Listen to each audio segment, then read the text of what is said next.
My medical pathology that I picked was TBI, which stands for traumatic brain injury. The definition of TBI is when there's an insult to the brain that's usually caused by some sort of force, which can result in an altered state of consciousness. So it can't really just happen within your genes, it has to be happen upon you.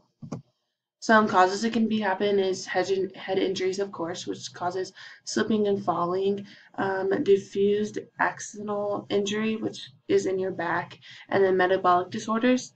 Also, lack of oxygen, tumors, infections, and strokes. So anything that honestly can affect your brain.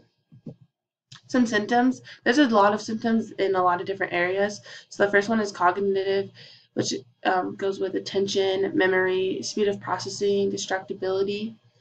With speech and language, it's difficulty speaking, of course, some slurred speech, and not being like fully being able to understand words that are being spoken. And when it comes to sensory, people don't really know how to feel the temperature or touch or movement or like your limb positions.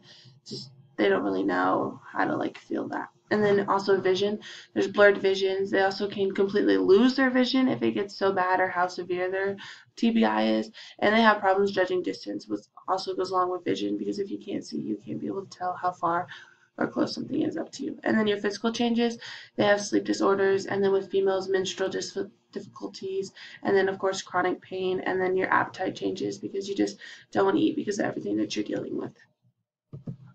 For assessments, speech pathologists can't really diagnose TBI because that's just not in their like realm, but they want to have a full understanding of what goes on with TBI so they can do medical testing, surgical testing, and rehabilitation for that person's needs because they want to be able to help that person and get them back to a normal state as much as they can.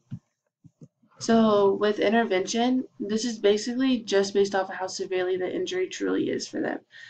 Two people that really can help is occupational therapy, which they can help establish and restore endurance and strength.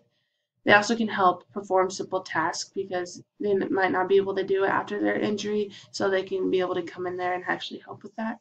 And they can recommend equipment that can help the individual, which is like tubs in the showers because they might not be able to fully sit for that or stand for that long time, so they might need to sit.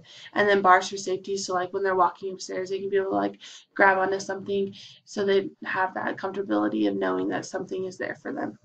And also family and friends plays a huge part in TBI because they have to be able to become educated because you can't just have a family and friend that's like, oh, what is this? And then not being able to fully understand exactly what it is and how to help.